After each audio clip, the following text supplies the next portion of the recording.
Residential એરિયામાં પોલીસે ત્રીજી આંખથી કર્યું કોમ્બિંગ, 78 શંકાસ્પદોમાંથી 12ની અટકાયત કરી. સુરતના ભિસ્તાન પોલીસ સ્ટેશન વિસ્તારમાં કાયદો અને વ્યવસ્થા જાળવી રાખવા માટે પોલીસે એક સુઆયોજિત કોમ્બિંગ ઓપરેશન હાથ ધર્યું. આ ઓપરેશનમાં ટેકનોલોજી અને માનવબળનો સમન્વય જોવા મળ્યો.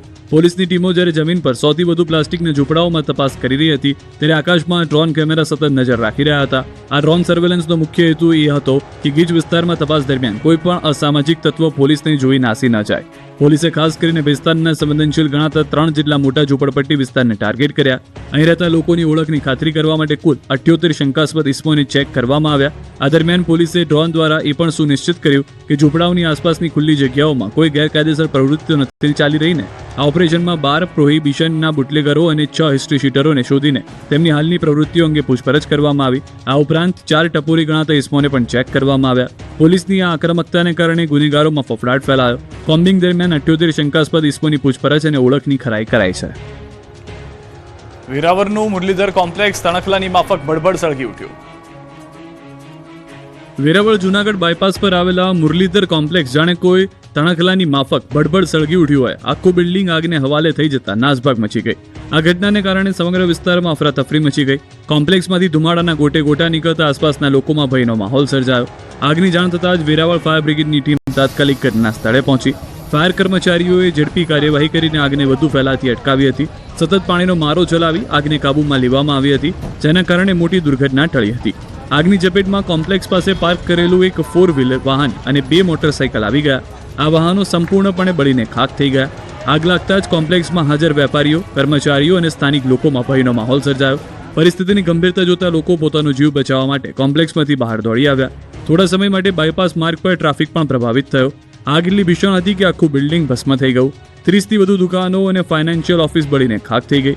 અગાઉ મુરલીધર કોમ્પ્લેક્સને ફાયર વિભાગ દ્વારા નોટિસ આપવામાં આવી હતી. ફાયર એનઓસી વગર કોમ્પ્લેક્સ ધમધમતું હતું.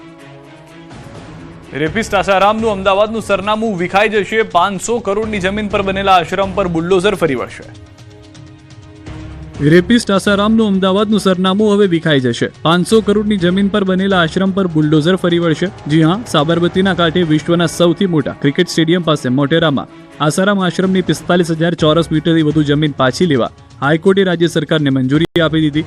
વિવાદિત જમીન અમદાવાદના મહત્વના સ્થળે આવેલી છે.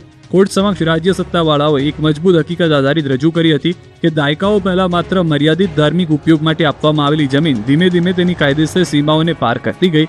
જમીન ફાળવણી સાથે જોડાયેલી શરતો સ્પષ્ટ હતી કે તેમાં કોઈ વ્યવસાયિક પ્રવૃત્તિ નહીં થાય, કોઈ અનધિકૃત બાંધકામ નહીં થાય અને જરૂરી મંજૂરીઓનું કડક પાલન કરવામાં આવશે. તેમ છતાં તપાસ દરમિયાન ફાળવેલી જમીન કરતાં ઘણી વધારે જમીન પર વ્યાપક બાંધકામ અને કબજો થયેલો હોવાનું બહાર આવ્યું.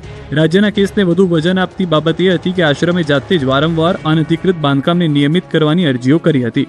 હાઈકોર્ટના ચુકાદા બાદ લાંબા સમયથી કાનૂની ગૂંચવણમાં અટવાયેલી વિશાળ જમીન હવે રાજ્ય સરકારના નિયંત્રણમાં પાછી આવવાની દિશામાં છે. 500 કરોડની જમીન પર બનેલા આસારામ આશ્રમમાં 32 જેટલા ગેરકાયદે બાંધકામ કરવામાં આવેલા છે, જેને દૂર કરવા માટે અમદાવાદ મ્યુનિસિપલ કોર્પોરેશને નોટિસ આપી હતી.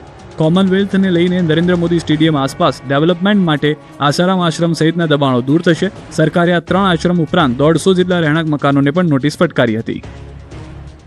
પવનચક્કીના હેવી વાહનથી દ્વારકાના લોકો કંટાળ્યા, કર્યો વિરોધ. દ્વારકા જિલ્લાના 4બારા ગામે ખેડૂતોએ એકઠા થઈ હોબાળો કર્યો. આક્ષેપ છે કે 4બારા ગામે વીજ ઉત્પાદન કરતી પવનચક્કીના હેવી વાહનો પસાર થતા નાના એવા ગામના રસ્તાઓ બંધ થઈ ગયા.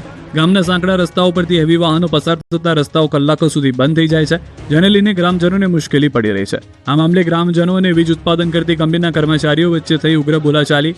જો કે મામલો ઉગ્ર બનતા પોલીસની ટીમ પણ સ્થળ પર પહોંચી, જેમાં કેટલાક દેખાવકારોની પોલીસે અટકાયત કરી હતી. આણંદ જિલ્લાની ખંભાત નગરપાલિકામાં આજે બોર્ડ મીટિંગ યોજાઈ, જેમાં સફાઈ કામદારોનો 7મા પગાર પંચના લાભનો મુદ્દો છવાયો હતો. બોર્ડ મીટિંગ દરમિયાન સફાઈ કામદાર તેમની રજૂઆત કરવા બોર્ડમાં ધસી આવ્યા હતા. 28મી ફેબ્રુઆરીએ તમામ ચૂંટાયેલા સભ્યોને મુદત પૂર્ણ થાય છે અને આજે પાલિકાની છેલ્લી બોર્ડ મીટિંગ હતી. હાલ પાલિકામાં 280 સફાઈ કામદારો તેમના 7મા પગાર પંચનો લાભ મળવાથી હડતાલ પર છે. તો બોર્ડ મીટિંગમાં સફાઈ કામદારો 7મા પગાર પંચની લાભ મેળવવા માટે રજૂઆત કરવા ધસી આવ્યા અને પ્રમુખ, ઉપપ્રમુખ અને કમિટી ચેરમેન વિરુદ્ધ સૂત્રોચ્ચાર કર્યા. પરિસ્થિતિ એ હદે વણસી હતી કે બોર્ડ મીટિંગમાંથી આ તમામ સભ્યો બહાર નીકળી શકે તેમ ન હતા. સફાઈ કર્મચારીઓએ બોર્ડરૂમની ઘેરાબંધી કરી હતી. ખંભાત એર પોલીસે હસ્તક્ષેપ કરી મામલો થાળે પાડ્યો હતો. અમરેલીના સાવરકુંડલામાં એસઆઈઆર પ્રક્રિયા મુદ્દે કોંગ્રેસનો ઉગ્ર વિરોધ 8,000 મતદારોના નામ ફોર્મ નંબર 7 મારફતે કેન્સલ કરવાની હિલચાલ સામે કોંગ્રેસે વિરોધ કર્યો. કોંગ્રેસ નેતા પ્રતાપ દુધાત સાવરકુંડલાના ધારાસભ્ય મહેશ કસવાલાના કાર્યાલયે પહોંચ્યા હતા. કાર્યાલયમાં હાજર લોકોને ફૂલ અર્પણ કરી અનોખી રીતે વિરોધ વ્યક્ત કર્યો. પ્રતાપ દુધાત મોટી સંખ્યામાં સમર્થકો સાથે પ્રાંત અધિકારીને આવેદન આપી ચૂક્યા છે. આરટીઆઈ હેઠળ મળેલી વિગતો મુજબ સાવરકુંડલા વિધાનસભા વિસ્તારમાં અંદાજે 8,000 મતદારોના નામ કમી કરવાની કાર્યવાહી કરી હોવાનો કોંગ્રેસનો દાવો છે. પ્રતાપ દુધાતે પ્રાંત અધિકારીની કચેરીનો ઘેરાવ કર્યો. ચેતર વસાવાએ મનસુખ વસાવા પર કર્યા આકરા પ્રહાર. ચિગદા ખાતે પરિવર્તન સભામાં કર્યા પ્રહાર. મનસુખ વસાવાને જાહેરમાં ડિબેટ કરવા ચેતર વસાવાનો પડકાર.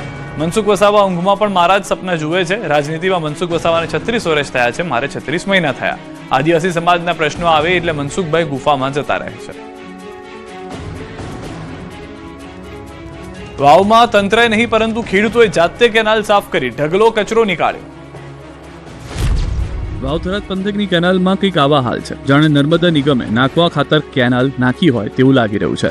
અહીંના ખેડૂતોને સિંચાઈનું પાણી મળી રહે તે માટે કેનાલ તો નાખી દીધી હતી, પરંતુ સફાઈ કરવાનું તો ભૂલી જ ગયા, જેથી કેનાલમાં કચરાનું સામ્રાજ્ય છવાયેલું છે. લીલે કબજો જમાવ્યો છે.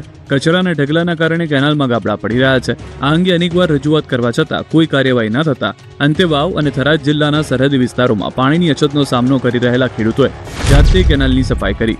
સૌપુરા, વાછરડા ગામના ખેડૂતોએ કેનાલમાં પૂરતું પાણી ન મળતા રોષ વ્યક્ત કર્યો. કેનાલમાં પાવડા લઈને ઉતરી સફાઈ કરતા અંદરથી કચરા, લીલ સહિતનો કચરો બહાર કાઢ્યો. ખેડૂતો આક્ષેપ કરી રહ્યા છે કે કેનાલમાં સફાઈના અભાવે પૂરતું પાણી ન મળવાને કારણે ખેતી જોખમમાં મુકાઈ છે. અરવલ્લી પંથકમાં ચંદન ચોર પુષ્પાનો આતંક, ખેતરોમાંથી ચોરી. અરવલ્લી પંથકમાં ચંદન ચોર પુષ્પાએ ખેડૂતોની ઊંઘ હરામ કરી નાખી છે. ચંદનના લાકડા ચોરી દહેશત ફેલાવી દીધી. જિલ્લાના માલપુરના ઉભરાણ ગામના 2 ખેતરમાં ચંદન ચોર ત્રાટક્યા હતા. 2 ખેતરમાં 6 ચંદનના ઝાડ કાપી તસ્કરો ફરાર થયા. રાત્રિના સમયે કટરથી ચંદનના ઝાડ કાપી ચંદન તસ્કરીને અંજામ આપ્યો. એક ખેતરમાંથી 2 અને બીજા ખેતરમાંથી 2 ચંદન ઝાડની તસ્કરી કરી. 4 લાખ કિંમતના ચંદનના ઝાડ કાપી તસ્કરો ફરાર થયા. ખેડૂતો પોતાના ખેતરે પહોંચતા ચંદનની ચોરી થયાની જાણ થઈ. ખેડૂતે પોલીસ સ્ટેશન ખાતે ફરિયાદ નોંધાવવાની દર્શાવી છે તૈયારી.